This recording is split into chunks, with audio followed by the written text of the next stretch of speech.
up, guys? Thanks for clicking on Midwest Van Life. Today I'm going to talk about van life in the winter. So I recently ordered something on Amazon and I want to show it to you guys. I'm going to take it out of the box on camera and try to figure out how this thing works. So when I was in Fort DeSoto, when we were camping down in Florida in Fort DeSoto, they required you to, if you want to have a campfire, you have to rent a little, like basically a little garbage bin type thing. You had to rent it. So I decided to look at foldable campfire pits. So I found this thing. It looks kind of cool. Let's check it out.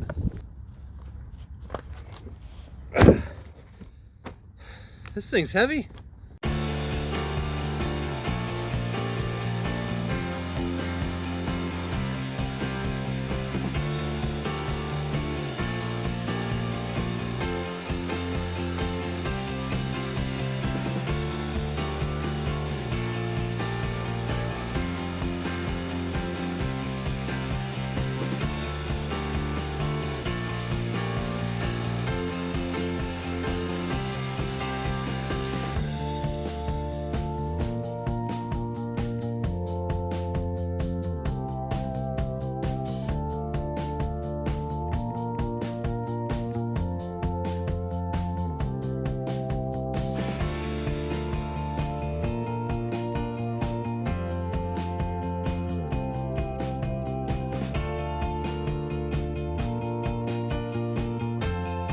I think this thing is kind of defeating the purpose of simple.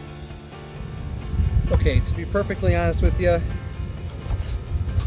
I do like this thing. It is neat, but the concept is very simple. It's not complicated, but the execution of putting it together is it's just kind of a pain in the ass, and I can see where it gets a little irritating. You almost need two people just because of the way it goes together. You have to like hold it this way. So I don't think I'm going to be using this thing as often as I thought I would, realistically. So I think I'm going to end up returning it. Not to mention, I could have sworn I read somewhere or saw somewhere on the description that this came in some type of bag or some type of little case, and it didn't. It's just pieces in a box, so that's not going to work, obviously. And it was like a kit. I'm pretty sure on the description of the site it was a kit, and it came together and it was like a little zip thing. I don't know, but that would be organized, and if you know anything about me, I like organization. And this is one of those things that would not be organized. And I'm not going to stick this thing in the van somewhere because it's just going to get all beat up. So yeah, when it comes to this little collapsible fire pit, I think I'm going to pass. I wouldn't mind trying to find something that maybe folds out. I don't know. How often am I really going to be doing this? So yeah. Not to mention, it's kind of heavy. It's a lot of weight for what it is, you know? So, let's get to what this video is actually about, and that is living in a van during this, in the winter. It is cold right now. That's why I'm wearing my winter hat and jacket and gloves. I wish I was back in Florida, because winter van life down in Florida is like beautiful. Doors open. Although the other night in my last video I was talking about it got up to like the low 40s at night, and my heater was running. So if I turned my heater off, it would get just slightly cold, you know. But I could have dealt with it, but it is so much nicer to have the max fan open and the back door cracked with the heater on the lowest setting. And I had my little diffuser going too, and it was just perfect in the van. I don't know exactly what it might have been, like 62, I don't know, but it was perfect, fresh air, And that doesn't happen often, but sometimes it does, and I love it when it does, because I don't know about anybody else, but I sleep well with that cool, crisp air. I just could breathe better with it. I don't know. I love that cold, crisp air. Not too cold, somewhere in like the 40s. That is just perfect. 40s and 50s, you know. Anyways, so camping in, or I'm sorry, van life in the winter. Well, I'll tell you right now off the bat, it is a hell lot easier than van life in the summer. And people ask me why. They would think van life in the summer. No, I'll tell you why. Because van life in the summer, you have to cool the van. It's a lot easier to warm the van than it is to cool the van. So let me show you how I heat my van. So on the back of my van, on the door, I have a utility box. Inside that utility box is a 20-pound propane tank. That propane tank has a line that runs in through the door. So if I open the door here, that's the propane line, goes underneath the bed, and goes underneath the bed over into my buddy heater. And the buddy heater runs, okay, so what I do when I get back to the van is I will start the buddy heater, put it on high, so that way it heats up the van really quick. And then once it's to a nice heat, I'll put it on low, just so that way there's a consistent heat source. I wish the buddy heater had like an even lower setting, because sometimes I find myself cracking the max fan or cracking the back door just to let some of that heat out. I actually, just like I said, I love it when that happens, because it's just super comfortable in the van. So that's how I heat it. Fairly simple. Winter in, or van life in the winter, it's always going to be easier. The summertime is actually way harder, because cooling the van is a hell lot more difficult than warming the van. There's a lot more moving parts to cooling the van.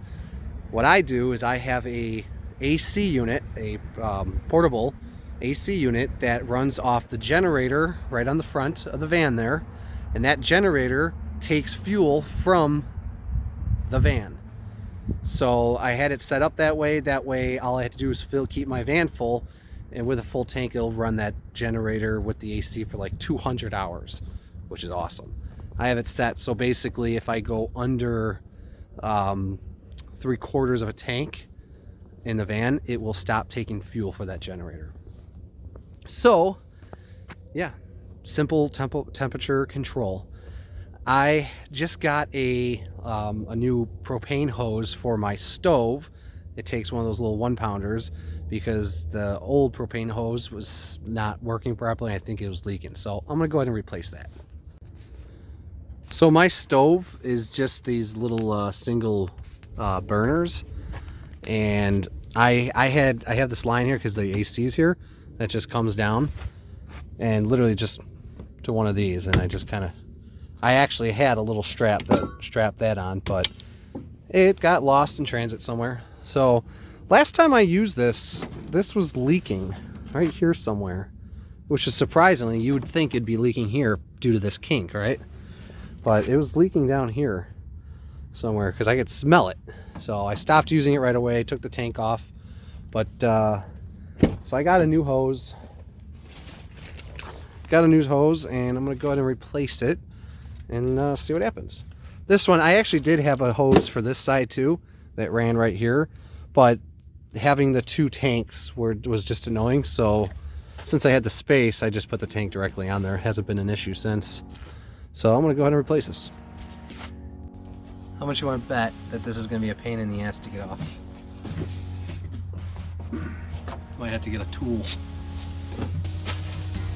Oh, that came off super easy. Okay. How about that? Wow, this thing is super stiff.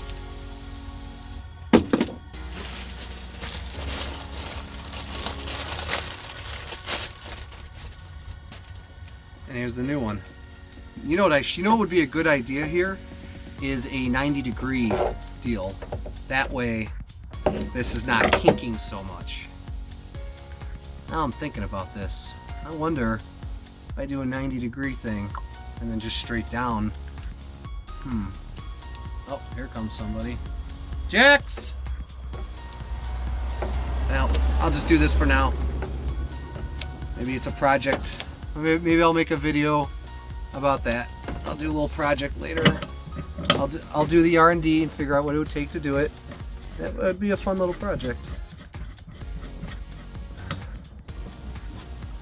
Okay, well this is fairly simple.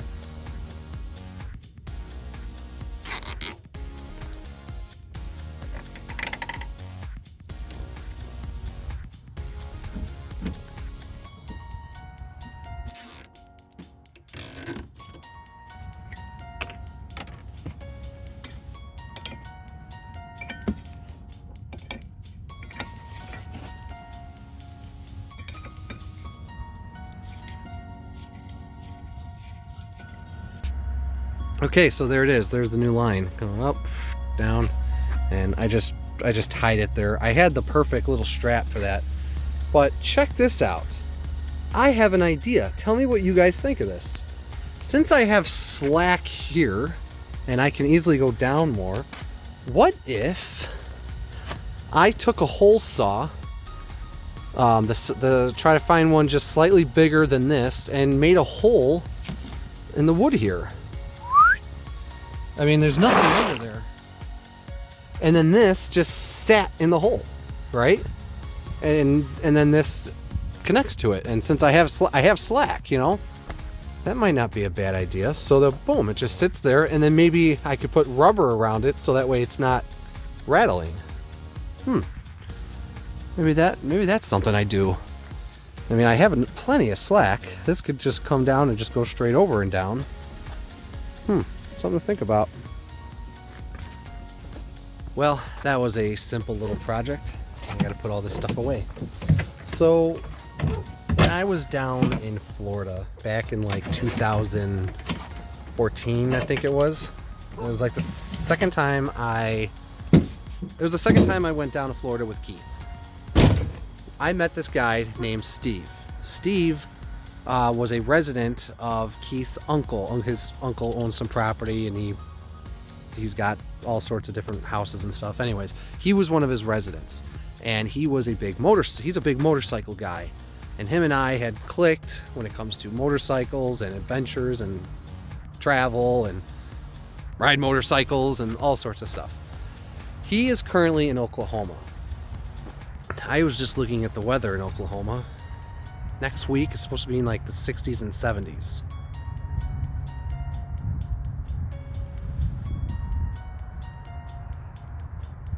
I just might be going to Oklahoma next Monday. I think I'm going to head down to Oklahoma. Work is still a little bit slow here, so I'm not really missing anything. And it's cold here, and I don't like the cold. If I could spend more time in warmer climates and not miss any work, I will. I already missed a little bit of work, not a lot, but a little bit of work being in Florida in January. But as of now, I mean, everything's just kind of dead. So I think I might be heading out to Oklahoma. So that's the big news. Back on like a little, not really vacation. I don't know if I want to call it vacation. I mean, vacation is like, I don't know. When I travel in my van, I don't feel like I'm on vacation. I feel like I'm just living my life, because this is my home. And the reality of it is this thing could be anywhere. It's on wheels. So as long as I'm not working, why am I sitting in the cold where I don't like it? Yeah. So anyways, that was my thought.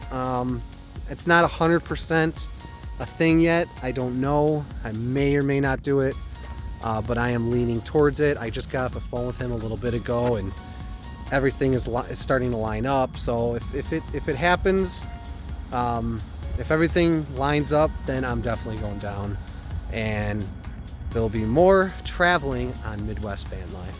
So anyways, that's that. Thanks for watching. I appreciate all the time you guys put into watching my videos. Like, share, subscribe. If you haven't subscribed, please subscribe. I appreciate all you subscribers. Keep it simple, keep it real, guys. Take care. Have a good one.